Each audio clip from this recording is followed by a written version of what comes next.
No importa quién seas, ni desde qué lugar hables. Existe un consenso cada vez más amplio en que la forma en que entendemos y vivimos el amor, hoy, está profundamente dañada. Casi todos reconocemos esa experiencia tan común de empezar a conocer a alguien y descubrir, con cierta alarma, que nuestros sentimientos han perdido contacto con lo que sería razonable o racional. De pronto, esa persona, a quien apenas conocemos, adquiere una importancia absoluta. Su actitud hacia nosotros empieza a cargar con un peso casi metafísico. Detalles que, vistos desde fuera, serían insignificantes, se transforman en oportunidades para la obsesión. ¿Cuánto tardó en responder un mensaje? Si rompió el contacto visual un segundo antes de lo esperado. Si su tono fue ligeramente distinto. Probablemente, nada de eso signifique realmente algo. Sin embargo, la mente ansiosa los persigue durante la noche. Los analiza una y otra vez, buscando pistas, donde quizá no las hay. Y los patrones de esta locura amorosa no terminan ahí. Cuando finalmente estamos juntos, el apego se intensifica. Poco a poco, la sensación de que podríamos vivir sin esa persona se va diluyendo hasta convertirse en un elemento fijo de nuestra existencia. Sabemos, a nivel racional, que podríamos sobrevivir perfectamente por nuestra cuenta. Pero emocionalmente, esa idea comienza a resultar poco convincente. Nuestras facultades cognitivas entran en conflicto con nuestra realidad emocional.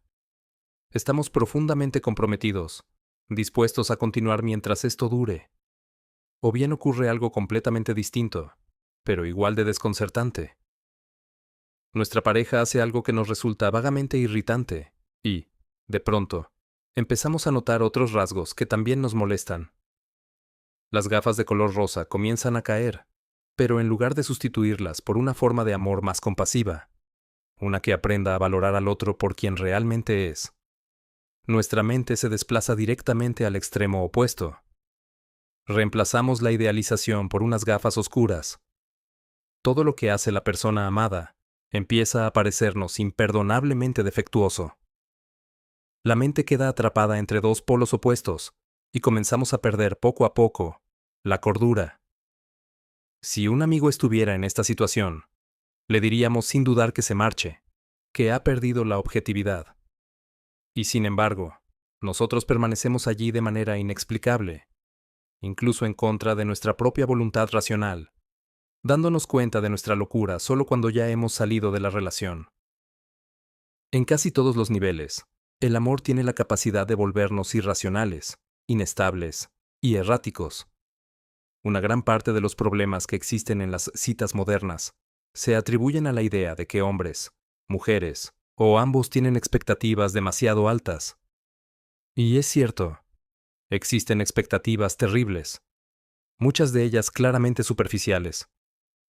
Pero estos estándares visibles suelen ocultar una expectativa mucho más profunda y filosófica, que rara vez se cuestiona: la creencia de que el amor debería redimirnos. Hemos heredado toda una serie de ideas filosóficas sobre el amor que prometen cosas extraordinarias. Durante siglos, muchos pensadores religiosos situaron el amor, y en especial, el amor divino, como aquello que otorgaba dignidad y sentido a la existencia humana. Para estos primeros pensadores cristianos, el amor se elevó hasta convertirse en la virtud suprema a la que debíamos aspirar. San Pablo lo expresó con claridad: sin amor, no somos nada. El amor aparece así como el ingrediente faltante, el componente esencial de una vida plena y significativa. En cierto sentido, esta concepción tiene más margen cuando se habla del amor divino, ya que un Dios omnipotente y absolutamente amoroso puede salvar, redimir y sacrificarse de maneras imposibles para los seres humanos. El problema surge cuando aplicamos este mismo marco, no solo a Dios, sino también a otras personas. La idea de que el amor es la solución universal, la cura para todos nuestros males psicológicos y existenciales, no ha hecho más que intensificarse con el paso del tiempo. Pero hay un problema fundamental. Aunque el amor es algo maravilloso, no es la solución a todos nuestros conflictos. En el fondo, lo sabemos. La concepción idealizada del amor choca inevitablemente con un mundo que no es ideal. Esto no sería tan grave si aceptáramos que el amor puede ser grandioso en muchos sentidos, sin ser omnipotente. Sin embargo, solemos sacar la conclusión contraria. Si este amor no resolvió todos nuestros problemas, entonces no debía ser amor verdadero. Aquí encontramos un paralelismo con la crítica que Voltaire desarrolla en Cándido, donde cuestiona la idea de que vivimos en el mejor de los mundos posibles. Un optimismo excesivo no solo distorsiona nuestra percepción de la realidad, sino que también nos impide esforzarnos por mejorarla. Voltaire propone una forma de pesimismo moderado: vivir sabiendo que las cosas, inevitablemente, saldrán mal, y que no existe una solución total a los problemas de la existencia. Esta actitud puede ser igualmente útil cuando pensamos en el amor. Puede resultar reconfortante creer que, una vez enamorados, las dificultades de la vida desaparecerán suavemente en el fondo. Estamos constantemente expuestos a esa narrativa, pero es una concepción que rara vez nos sirve bien a largo plazo. Los antiguos griegos tenían varias concepciones distintas del amor. Entre ellas estaban eros, el amor erótico; filia, el amor amistoso; y ágape, el amor universal o espiritual. Platón sostenía que cada una de estas formas tenía su lugar, porque todas podían guiarnos hacia lo que él consideraba el objetivo último del amor: la contemplación de lo bueno y lo bello. Sin embargo, estas concepciones no permanecieron siempre en equilibrio. Algunas se cristalizaron en mitos particularmente seductores, que, con el paso del tiempo, abandonaron el terreno filosófico para instalarse en el imaginario romántico. Uno de los más influyentes es el concepto del indicado, en su forma clásica. El indicado aparece como una especie de alma gemela, alguien que entra en tu vida ya hecho, completo y perfecto, metafísicamente destinado a estar contigo. Esta idea se expresa con claridad en el discurso de Aristófanes en el Banquete de Platón, donde se plantea que cada ser humano es, en realidad, la mitad de un organismo doble que fue separado por los dioses. Desde entonces, estaríamos condenados a pasar la vida buscando nuestra mitad perdida para poder sentirnos completos. Pero la predestinación y la singularidad metafísica no son las únicas características asociadas al mito del indicado. A su alrededor, se agrupa todo un conjunto de expectativas adicionales que suelen pasar desapercibidas. Entre ellas, la creencia de que el indicado es alguien con quien la compatibilidad surge sin esfuerzo, alguien capaz de satisfacer por sí solo todas nuestras necesidades emocionales y físicas, alguien con quien no existen discusiones, desacuerdos ni conflictos, alguien que nos comprende de inmediato, casi como si pudiera leernos la mente. Muchos de estos elementos aparecen de forma reiterada en las narrativas románticas clásicas. Cuando Romeo mantiene una sola conversación con Julieta, queda inmediatamente enamorado de ella, y lo mismo ocurre en sentido inverso. En la historia de Tristán e Isolda, el vínculo amoroso surge de manera total e irreversible desde el primer encuentro, sin un proceso gradual de conocimiento mutuo. En ambos casos, aunque existan obstáculos, disputas o conflictos externos, e incluso aunque los amantes no terminen juntos, estos desenlaces se presentan como tragedias precisamente porque el público asume desde el inicio que estaban destinados a estar juntos. El problema es que la idea de que una sola persona debe satisfacer todas nuestras necesidades emocionales es profundamente idiosincrática y conlleva el riesgo de idealizar el amor hasta volverlo inalcanzable. No es casual que una de las palabras más repetidas en el mundo de las citas sea compatible. Una de las quejas más frecuentes es: no puedo encontrar a nadie que sea compatible conmigo. Esta preocupación es comprensible. Todos queremos estar con alguien con quien encajemos, alguien con quien exista una afinidad real. Pero este deseo se ve amplificado, y en parte distorsionado, por uno de los pilares del mito del indicado: la idea de una compatibilidad automática, inmediata y sin fricciones. Constantemente se nos presentan relatos en los que dos personas no solo son compatibles, sino compatibles sin la menor tensión. En estas historias, la razón por la que los amantes permanecen separados rara vez tiene que ver con ellos mismos. Serían perfectos el uno para el otro si no fuera por una circunstancia externa o por un malentendido desafortunado. En El Barbero de Sevilla, por ejemplo, el conde y Rosina ya están enamorados desde el comienzo, y toda la trama gira en torno a liberarla de la autoridad opresiva de su tutor. En Cenicienta, el príncipe y la protagonista no presentan conflictos de personalidad ni incompatibilidades reales. Lo único que los separa es la pobreza y la humillación social. Este tipo de narrativas refuerza la idea de que la compatibilidad total surge de forma espontánea y natural. Sin embargo, la experiencia real del amor suele ser muy distinta. Cuando conocemos a alguien, lo habitual es que sepamos muy poco sobre esa persona, del mismo modo que ella sabe muy poco sobre nosotros. Ambos hacemos un esfuerzo consciente por mostrar nuestra mejor versión, resaltando los rasgos más atractivos y ocultando aquellos que podrían resultar problemáticos. Con el paso del tiempo, la realidad se impone. Inevitablemente, nuestra pareja hará algo que nos irritará, o incluso nos herirá, y entonces descubriremos que, en algún nivel, nuestros temperamentos o formas de ser entran en conflicto. Cuando alguien nos atrae, solemos realizar un ejercicio extraordinario de relleno de huecos respecto a todo aquello que aún desconocemos. En la práctica, nos volvemos expertos en el autoengaño y en la construcción de relatos. Fabricamos historias sobre nuestro amante. Tal vez aún no sepamos cómo reaccionaría ante una crisis, pero nos convencemos de que sabrá manejarla con serenidad. Como observó François de la Rochefoucauld, a veces es la ignorancia, tanto como el conocimiento, lo que mantiene vivo el amor. Si partimos de la idea de que una relación debería ser mayoritariamente compatible desde el inicio, entonces parece haber una única conclusión posible ante el conflicto. Si nuestra pareja nos critica o expresa incomodidad, asumimos que está a punto de marcharse. Cada problema se transforma en una amenaza existencial. Cada desacuerdo deja de ser algo que pueda trabajarse y pasa a interpretarse como la prueba definitiva de que no estamos a la altura del ideal romántico. El resultado es un ciclo repetido de idealización, desilusión y abandono, que parece estar en la raíz de gran parte de la insatisfacción con las citas contemporáneas.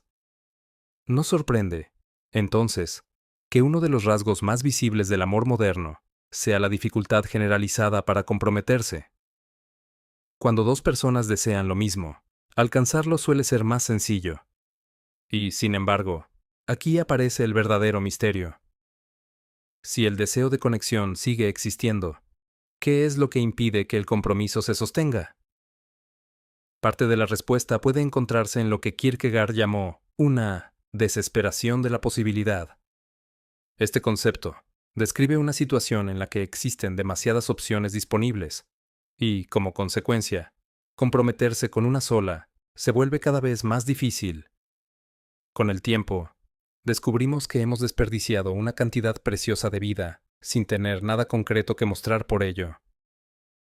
Al principio, resulta extraño pensar que la abundancia de opciones pueda convertirse en un problema.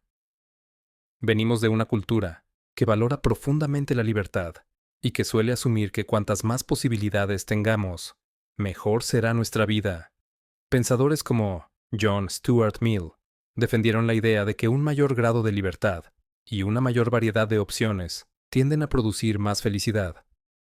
Desde esta lógica, parecería razonable suponer que las tecnologías modernas, que amplían de forma radical el abanico de opciones románticas, deberían hacernos más felices en el amor. Sin embargo, si Kierkegaard tenía razón, este resultado es poco probable. Para él, un componente esencial de la realización humana es el compromiso. Y el compromiso, paradójicamente, se vuelve más viable cuando las opciones no son ni excesivas, ni drásticamente limitadas. Cuando todo parece posible, elegir una sola cosa empieza a sentirse como una pérdida intolerable. A nuestro alrededor, Recibimos constantemente el mensaje de que, si alguien no es perfecto, siempre podemos descartarlo y pasar al siguiente. Esta mentalidad convierte cada relación en algo provisional, siempre sujeta a revisión, siempre comparada con posibilidades hipotéticas que quizá nunca se materialicen. Es cierto que comprometerse profundamente con otra persona implica riesgos reales. Nadie querría aconsejar a alguien que permanezca en una relación que lo hace profundamente infeliz. Sin embargo, para Kierkegaard, el compromiso auténtico siempre contiene un grado de irracionalidad. En su filosofía, la fe ocupa un lugar central, porque representa precisamente ese salto hacia algo que, visto a corto plazo, puede parecer insensato, pero que adquiere un valor enorme con el paso del tiempo. Comprometerse es aceptar una pérdida inmediata de posibilidades, a cambio de una ganancia más profunda y duradera. En cualquier momento dado, comprometerse con algo concreto puede parecer una locura, especialmente cuando pensamos en el costo de oportunidad de renunciar a todas las demás opciones. Pero si nunca nos comprometemos, terminamos perdiéndonos las alegrías más profundas, aquellas que solo existen al otro lado del compromiso sostenido. Este mismo esquema aparece en uno de los consejos más repetidos en el ámbito del amor. Si no puedes amarte a ti mismo, ¿cómo puedes esperar que otros te amen? Aunque esta frase suena sensata, encierra varios problemas. Uno de los principales es que presenta la autoestima y la identidad personal como procesos que se desarrollan en aislamiento. Nos ofrece la imagen de alguien que se retira del mundo, aprende a amarse a sí mismo, y luego regresa con una confianza blindada e inquebrantable. Para la mayoría de las personas, esta no es una expectativa realista. A finales del siglo XIX y a lo largo del siglo XX, cada vez más pensadores comenzaron a sostener que la identidad es solo parcialmente un proceso individual y que, en última instancia, está profundamente ligada a la forma en que somos vistos por los demás. Pensadores como Lacan y Sartre señalaron que construimos nuestra imagen de nosotros mismos, observando cómo otros reaccionan ante nosotros, y ajustándonos en consecuencia. Puedo repetirme una y otra vez que soy digno de amor, confiable y valioso.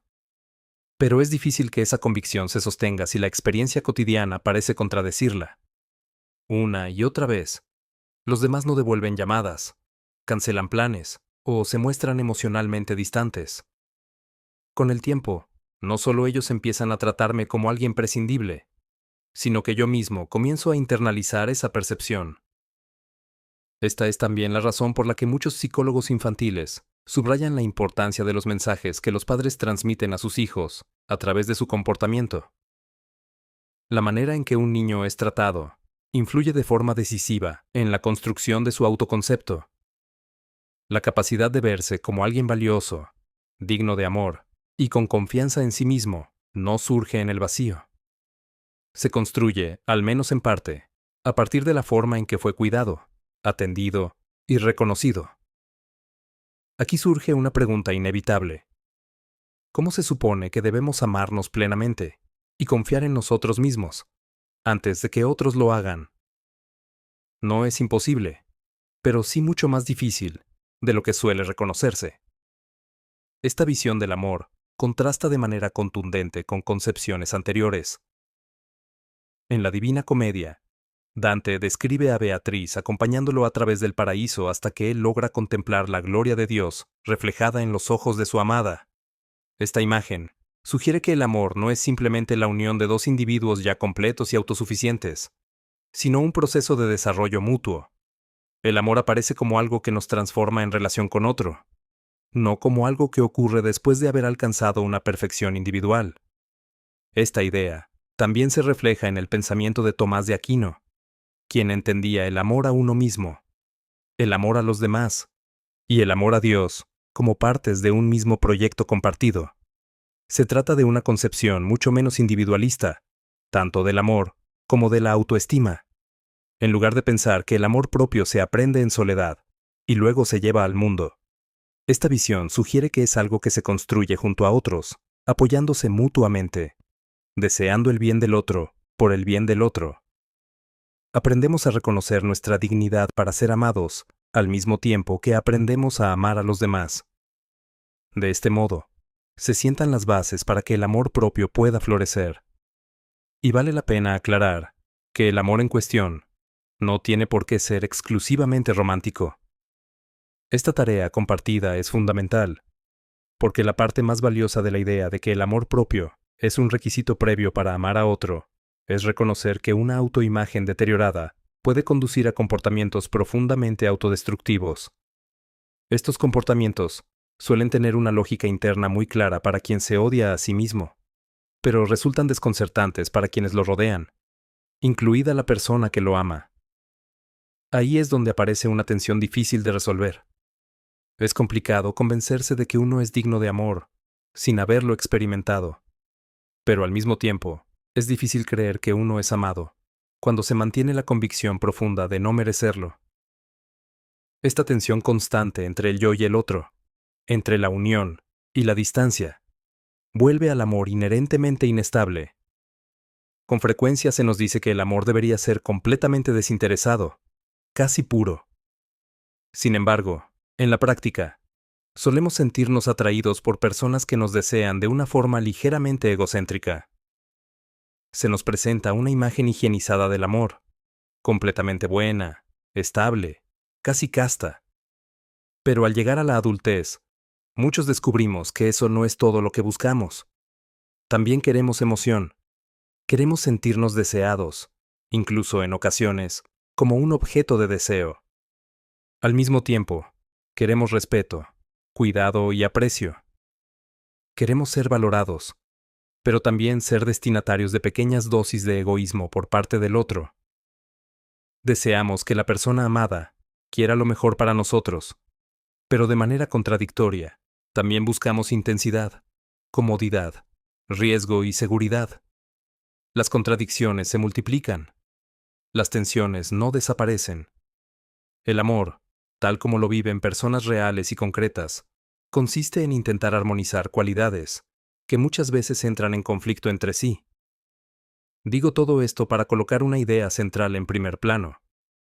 En casi cualquier análisis filosófico plausible, el amor es difícil y, lejos de volverse más sencillo con el tiempo, suele volverse más complejo. Quizás sea más realista entender el amor no como un estado ideal que se alcanza de una vez y para siempre, sino como una recompensa ganada a través de años de esfuerzo, errores, crecimiento y desarrollo compartido.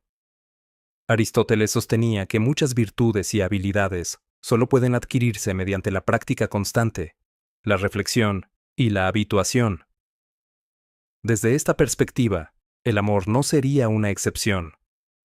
Podríamos empezar a concebirlo como una habilidad que se aprende lentamente, con tropiezos, ajustes y correcciones. Aquí resulta útil adoptar la actitud experimental que defendía John Dewey. En lugar de ver el amor como una meta fija que debe alcanzarse, podemos entenderlo como una serie de ensayos sucesivos, pruebas que se refinan con el tiempo. Cuando inevitablemente cometemos errores en el amor, estos no tienen por qué confirmar la idea de que estamos rotos o incapacitados para amar. Pueden indicar, más bien, que estamos aprendiendo una de las habilidades más complejas y duraderas de la vida. Una habilidad que, probablemente, nunca terminaremos de dominar por completo. Una habilidad que seguirá exigiendo atención, ajuste y humildad hasta el final. Tal como aprendemos de Nietzsche, aquello que se hace por amor siempre ocurre más allá del bien y del mal.